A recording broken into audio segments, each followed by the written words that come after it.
ఈ గవర్నర్ ప్రసంగంలో చెప్పారు. ఇవాళ ఎవరు ఇచ్చిండ్రు స్వాతంత్రం?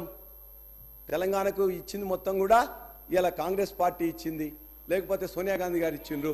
చెప్పారు వాస్తవం. చెప్తాం వాస్తవం ఏంటి. ఒకవేళ అదే వాస్తవం అయితే తెలంగాణకు కాంగ్రెస్ పార్టీ ఇచ్చినట్లయితే కాంగ్రెస్ పార్టీ ఎప్పుడు ఇచ్చి ఉండాల్సి ఉండే? 1956లోనే కల్పకపోయి ఉండాల్సి ఉండే. 1969లో 369 మంది చంపకపోయి ఉండాల్సి ఉండే. 2004లో కామన్ మినిమం ప్రోగ్రాం పెట్టి మీరు మేము పొత్తు పెట్టుకున్నప్పుడు ఆ రోజున 2009లో చిదంబరం గారు చెప్పినట్లయితే ఆనాడు ఇచ్చిండే. అప్పుడు కాంగ్రెస్ పార్టీ ఇచ్చిందని చెప్పేసి అనుకునేవాళ్ళం.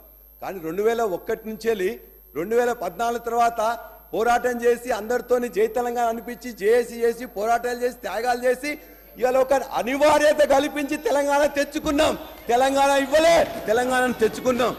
అదేవిధంగా మీరన్నారు ఒకవేళ స్వతంత్రం ఇచ్చింది ఏమని చెప్తున్నారు?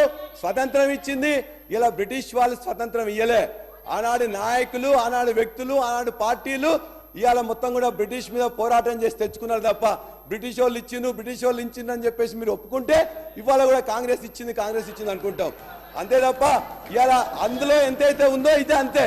బ్రిటిష్ దగ్గర నుంచి వెళ్ళి స్వతంత్రాన్ని ఎట్లయితే ఆనాడున్న కాంగ్రెస్ పార్టీ కూడా భాగస్వాములే, నెహ్రూ గారు, గాంధీ గారు, పటేల్ గారు అందరు భాగస్వాములే. అది వాస్తవం అయితే ఇవాళ ఈ పోరాటం చేసి తెచ్చిన కేసీఆర్ గారే తెలంగాణ తెచ్చింది తప్ప మరొకరు కాదు.